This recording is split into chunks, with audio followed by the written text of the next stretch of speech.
Welcome to Leaving Nothing to Chance, your go-to podcast where we bring you insights from some of the most influential voices in small business and personal development. Each week, we dive deep into conversations with top thought leaders, authors, and business moguls from around the world, sharing their secrets to success and strategies for growth. Tune in for exclusive content that will inspire, motivate, and equip you to take your journey to the next level. This is Leaving Nothing to Chance. Well, hello, everybody. John Solleder with another exciting show. This one's going to be really exciting because we're airing it really right after we film it, which we don't normally do, but we're doing that for a variety of reasons. You'll understand that better after you meet our guest, and there's some unique timing involved with this particular interview. Jerry Ellenburg, how are you today, buddy? Good, John. Thank you. Doing well. Glad to be here. Thank you so much. I know you're in transit. I know you got a million things going on. You're doing a humongous deal that we're going to talk about. But let's start at the top. Jerry, tell them a little bit about your background. I've been at this for a while. I'm a California licensed CPA. I'm a San Francisco Bay Area native. Ended up in the mobile home park business in the 80s and 90s, left public accounting. So I got pretty involved in real estate finance, both equity and debt, landlording. At my peak, I was collecting rent from 26,000 families across 17 states, sold the bulk of those properties off, got into some home building. I got a little bit of the hotel business.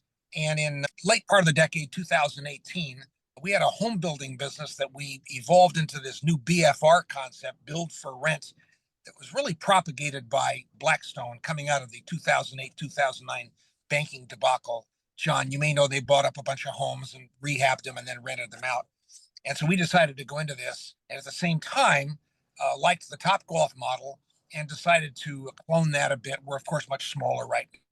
But we're very deep into the golf entertainment industry with outdoor driving ranges. We're going to be developing indoor simulator lounges and going to be both owning and operating those and franchising. So I'm here today on behalf of essentially three companies: a real estate development company, a golf driving range and indoor simulator operating company, and a golf driving range and simulator franchise companies. We're doing all three things. So let's talk a little bit about Golf Suites a little more. Let's elaborate the locations that you're in. I find them interesting for a variety of reasons. And there's a brilliance to what you guys are doing, I think. But let me let you answer for yourself, and I might add to that. Yeah, we're operating right now in Lubbock, Texas, and Baton Rouge, Louisiana. Lubbock, Texas, you may know, is a Texas Tech neighbor, big 40, 50,000 student campus. Of course, Baton Rouge, everybody knows, is LSU. We target our open air driving range entertainment centers to Division I towns. That isn't to say they'll always be there, but we try to target them. And so you have Lubbock for Texas Tech, you got Baton Rouge for Louisiana State. We're looking at towns like Tallahassee for Florida State, Gainesville for University of Florida, Athens for the University of Georgia, Clemson for Clemson University, those kinds of towns. Good, lower to mid-sized, limited entertainment opportunities, and of course, structural population with a continuing student population, and then of course, all of the college faculty and service industries around it. So it's a nice sweet spot for us. Tell you, John, that we're developing smaller driving ranges, exclusively 40 bay, single floor, very tight financial budget. So we're not going super elaborate on our construction budgets, and it allows for greater yields for us. And for the shareholders that we have and continue to bring in, it essentially spreads the risk. We're spreading investor capital around a greater number of locations instead of concentrating on super expensive locations. And the indoor business, which is new to us, but is a concept that's being very well proven out there now, will be in suburban areas, higher income suburban areas, quicker to develop, less expensive to develop, a little easier to operate. And of course, it's a tremendous franchise model. So that's what Golf Suites is doing, and we're very excited about it. I'm real excited because one of my businesses obviously is in podcasting and broadcasting, and we're kind of locking arms with our mutual friend Chris Champion to do some podcast summits at your locations. We're going to be using these locations. I'm real excited. I love college towns. I love being around the energy of young people. And also, of course, from a business opportunity standpoint, so many young people looking for the side hustle income that my type of business can provide for them as well. So I'm real excited to see the locations, and the first one being in Lubbock in August. But let's talk really what's going to happen next week. Tuesday, you're going to be attending the Bitcoin convention in Las Vegas. And that's going to include speakers like our Vice President of the United States, J.D. Vance. There's some other very significant people that are going to be speaking there. There might be a guy named Trump speaking there. I think Eric's definitely going to be We there. know who, I don't we know. all, I don't know if Donald's going to be there or not. It says he is, but who knows? He's a pretty busy guy. Anything can happen when you get the job he's got. The Winklevoss twins, of course, who were very involved, obviously, a lot of businesses, very successful, both Olympic athletes, by the way, as well.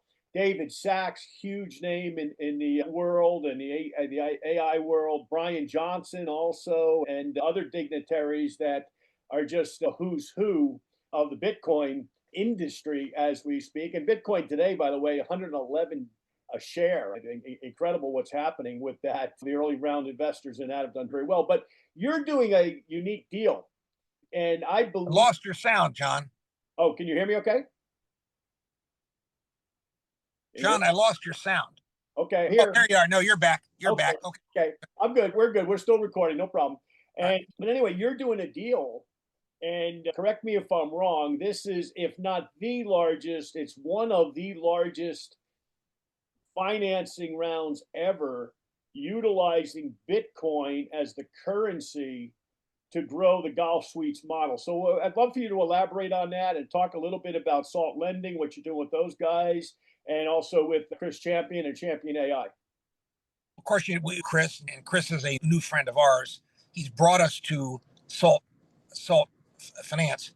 And Salt Finance is in the process of arranging a $105 million debt financing program for us. That will be $70 million for our real estate company, ERC Communities, which will build 2 communities outside of Tampa here, totaling 268 rental units of brand new manufactured homes that we bring in and rent out. And then $35 million for Golf Suites, which will construct our Auburn University driving range, 3rd driving range again, Auburn University, everybody knows, major college town, and then a brand new indoor simulator lounge at land that we own in Madison, Mississippi, outside of Jackson, and then leave some adequate capital left over to do some indoor lounges, probably 4 or 5 new indoor lounges. So that's the Golf Suites transaction. And this is a transaction that's credit enhanced. It's staked by Bitcoin, and the capital that comes in to make the loans has the dual security of the Bitcoin staking as well as security on our assets. So it's a very heavily secured transaction. We're very excited about it. We are advised, as John, that this is the largest Bitcoin staked transaction ever to occur. And so we're very proud to be part of it. And we're in the midst right now. We're like on phone calls and texts every couple of hours, getting documents ready and so forth. So it's coming together very nicely, very quickly, actually. Jerry, you're a fairly young guy like I am, and I'm being a little facetious. No, don't ever ask me my age. So if somebody told you 25 years ago that something called Bitcoin was going to be backing you on a business deal, what would you have thought? I'd tell them to go see a psychiatrist. And now, I'm the one that needs to go see the psychiatrist because of Chris, we're hearing these stories. And it is truly becoming what for the lack of a better term, I call it a very credible safe haven. And the nature of this transaction allows the coin owners to stake their Bitcoins to essentially credit enhance financing that we're going to borrow. And the payments that get made, they get to take it in Bitcoin. So there's a Bitcoin kind of a buildup that they're able to do in their portfolio. And we're doing it with a very prestigious group. This Salt Lending Group is really the leader in the industry. We've done some due diligence on them, and some of the original kind of, what's the term I'm looking for? Some of the real founders, some of the real godfathers of this Bitcoin industry all speak extremely highly of Salt Lending and extremely highly of Chris. So we feel very, very fortunate. It's very innovative financing, allows us to spur tremendous growth, probably a faster track than we might have originally planned. And frankly, feel lucky, John, that Chris came our way. And let's talk a little bit, because you did mention it, with ERC. Now, that is a condo complex? Or what? No, let me explain what that is, because it needs more explanation. Just the word Golf Suites is very definitive as to what we're doing. ERC Communities is a real estate developer where we are buying land, raw land, developing the land, bringing in brand new large manufactured homes, situating them in our communities, and then renting the homes out. the typical manufactured home model, and I don't want to get too down into the weeds on this, but the typical manufactured home model is where you sell the home and then you are collecting rent from a homeowner. We are keeping the homes, renting them out, and competing with apartment buildings, competing with rental homes. And we just look very good at the competitive scale. We'll be renting 1,400 square foot homes, 3-bedroom, 2-bath, for around $2,000 here outside of Tampa, where in fact we have 1-bedroom, 1-bath apartments at 1,100 square feet at 2,200 and 2,300. So it's a very affordable, it's not subsidized, there's no government involvement, but it's very affordable. And it's really meant for young families, John. A young married couple has their first child and they don't want to go up 3 flights of stairs anymore. They don't really care about the swimming pool and a 150-yard walk to the car. They want their own home. And they're probably saving up to buy a home. So these people will live here for 2 or 3 years. And on top of that, we have a tremendous, I'm flabbergasted. I am overwhelmed at the senior citizen thrust in this from our rental public. I think that these properties of ours are going to be half seniors. And of course, the seniors live there much longer, very stable occupancy. That's the business I come from. Of my 26,000 rental units, I think 24,000 of them were retired. And so it's a new wing, John. This may be happening in other parts of the country. I never want to say I'm the only one doing something, but we certainly don't know where it is happening. So it's a new concept. This financing that SALT is arranging for us is just a tremendous jumpstart. And we would love to have a portfolio of several thousand of these rental units over the next few years. It's certainly very interesting and very needed, by the way. People need housing. Our country's growing. Certainly that area of Florida is having some major growth like we're having here in Dallas and some of the other, sunshine states, more red states, sunshine states, whatever you want to call us, are having a lot of people come here, not only from our country, but from elsewhere in the world. So it's great what you're doing with that. Yeah, the county in which we're developing these 2 properties is called Pasco County. And in meeting with the development agency of the county about 18 months ago, we were having a meeting on a piece of business that we ended up not being able to do. It doesn't really matter. But at the end of the meeting, the commercial director of the Pasco County Planning Commission said to me, Jerry, when you break ground, you start moving the homes in, would you give me a call? And I said, sure, why? He says, of right now, I need lodging for 2,000 families. I'm losing companies. Companies are not coming to my county now because I can't tell them there's anywhere for their people to live. That's literally how stacked up this is. And of course, he will be my first call when that occurs.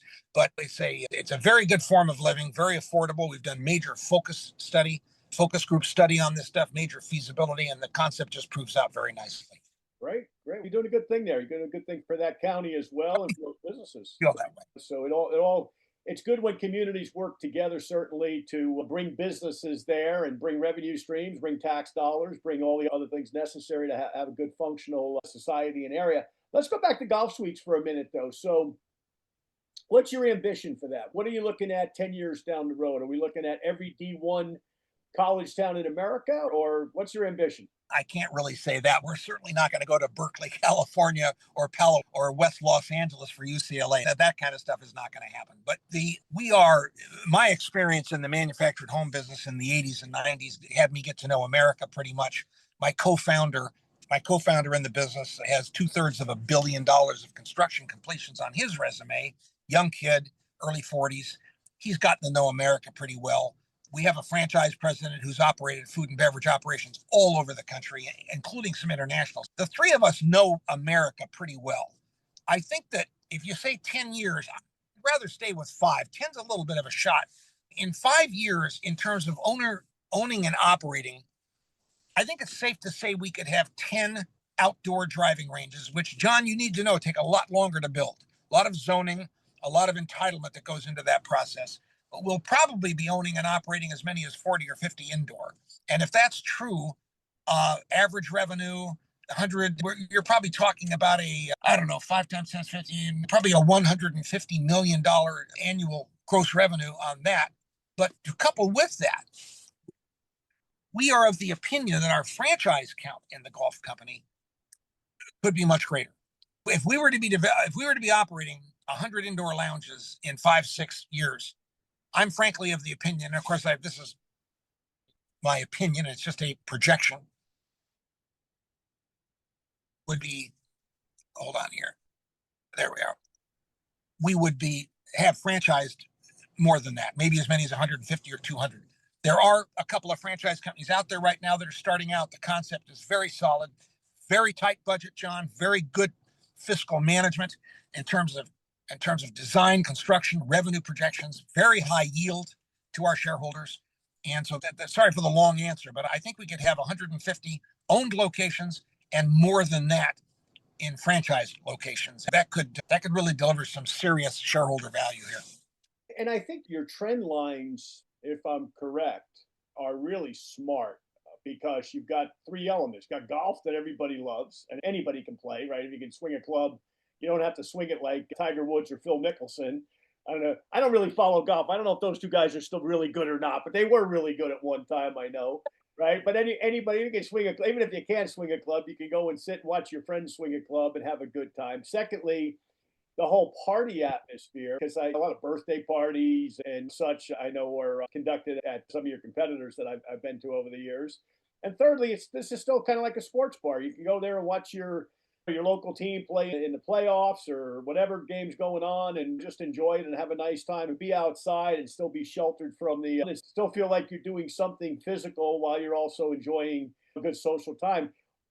Is that right? Is that the aspiration for the business? Yeah, you're spot on, John. What people don't realize is that 2/3 to 70% of our revenue is from food and beverage. And so when I talk about this company of ours, and I'm working with capital providers and investment bankers and working with Chris and with the guys at Salt, I remind them that this is really a food and beverage operation with golf as a sideline. Golf is a byproduct. The co-founder who oversees development construction has really gone out of his way to the sports bar side of the business. A lot of television screens. Tuesday night is whiskey night at Lubbock and Baton Rouge, all kinds of very interesting promotions. And and when I say we, I got to be honest here, John, it doesn't include too much of me. When I say we, I should be saying they, the management team looked hard at food and beverage starting about 4 years ago. And this was, I don't want to insult anybody, but the competition was a Chili's and Applebee's, TGI Fridays kind of motif. And our crew really spiced it up. We have a ton of people, believe it or not, that come in just to eat. Just to eat. Don't even want to hit a ball. And that might be hard to believe, but it is the literal truth. And you'd have to come there. You have to come to our facilities, come to Baton Rouge, Lubbock now, eat our pizza, eat our smash burgers, eat our tacos. They just do a tremendous job. I can't take, by the way, 1 ounce of credit for that, John. I'm just the finance guy, but it's very unique. And we use TrackMan technology. And John, you and I might go to one of the driving bays at, say, Baton Rouge, and you're going to say, Jerry, I'm going to play Pebble Beach. I want to play Augusta National, and we can just sit there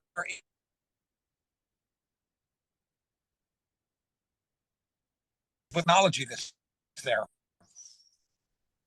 Interesting. You broke up for a second there, but what Jerry was saying is that you've got the choice of the course that you can play right on the video screen. Is that correct? You and I could go out and play the same course, same hole, and compete.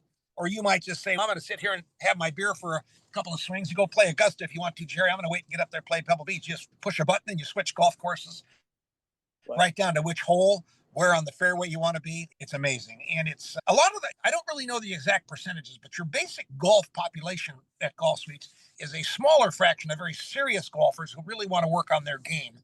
And then a vast majority of it is social. It's tremendous social. I mean, we got people come in here who it takes 5 swings to hit the ball, but it's fine with us. They're good customers. They're having a lot of fun.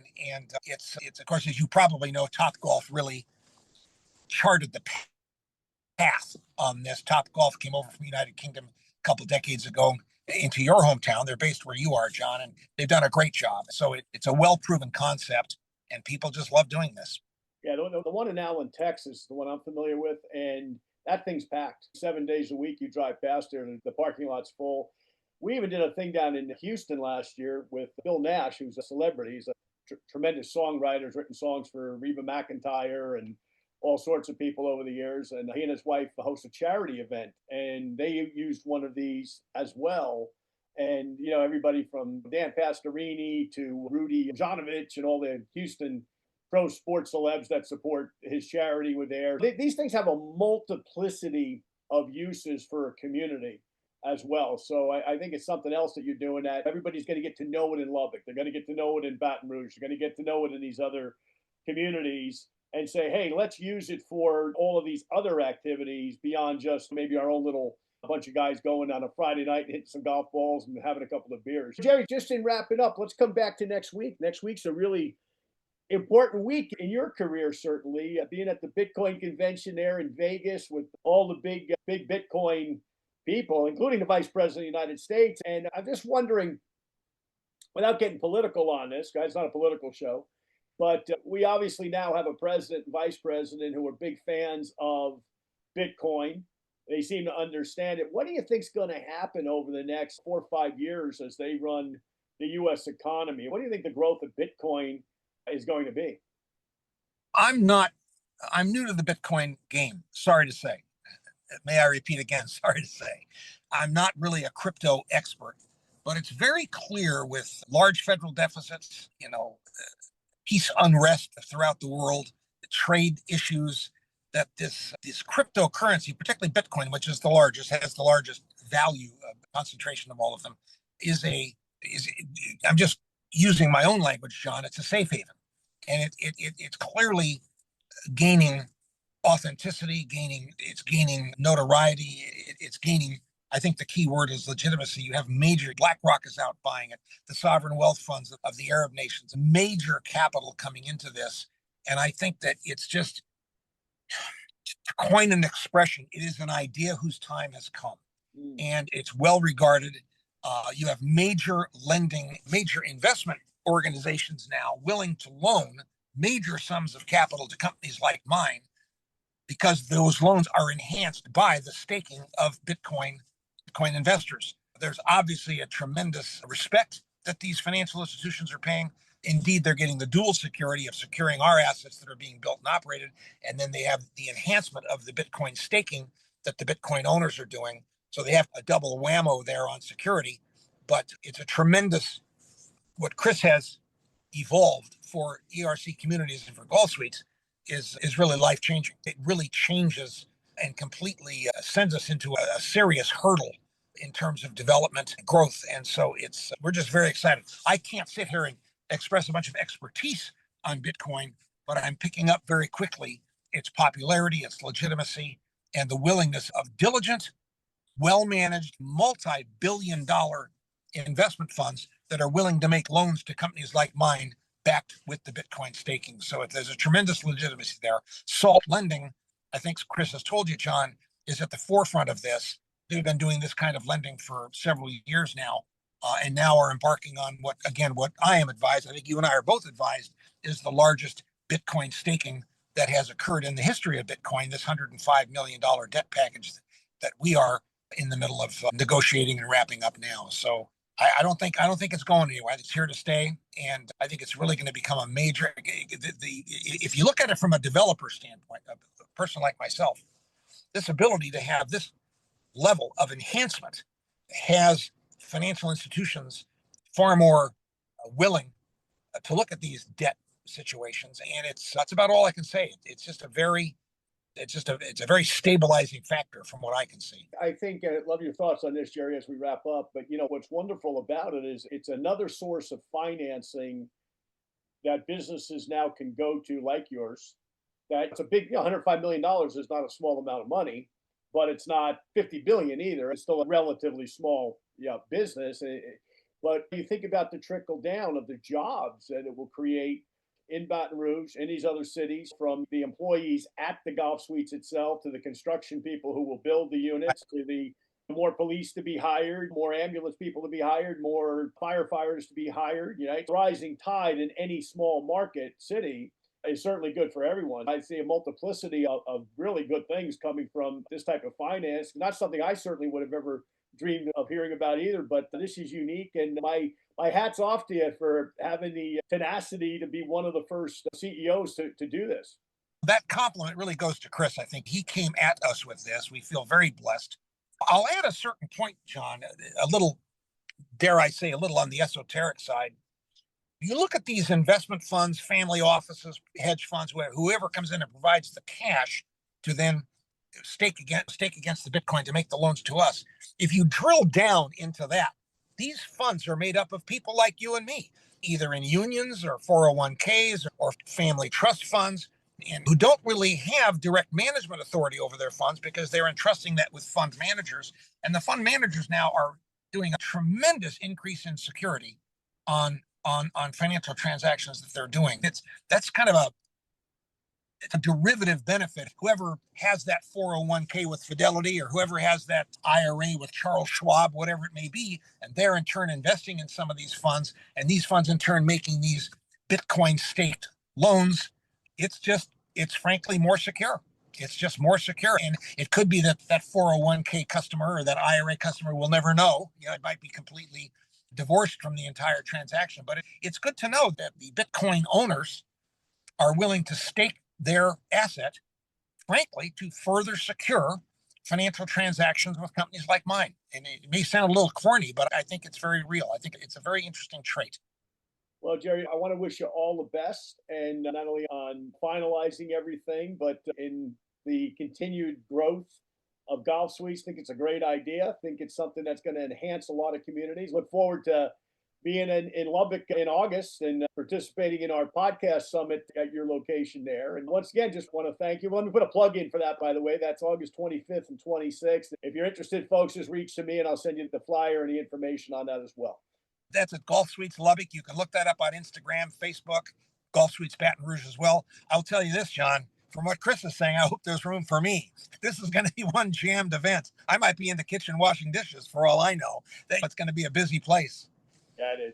Jerry, once again, I want to thank you, sir, and continue good luck and enjoy the event next week. Say hello to Vice President Vance for me. I shall. And I hope to see you soon, John. Be good. Thanks, Jerry. Thank you for tuning in. Be sure to check back weekly for more exciting episodes. And don't miss Ink and Insight every Wednesday, where we celebrate iconic authors and dive into their impactful works.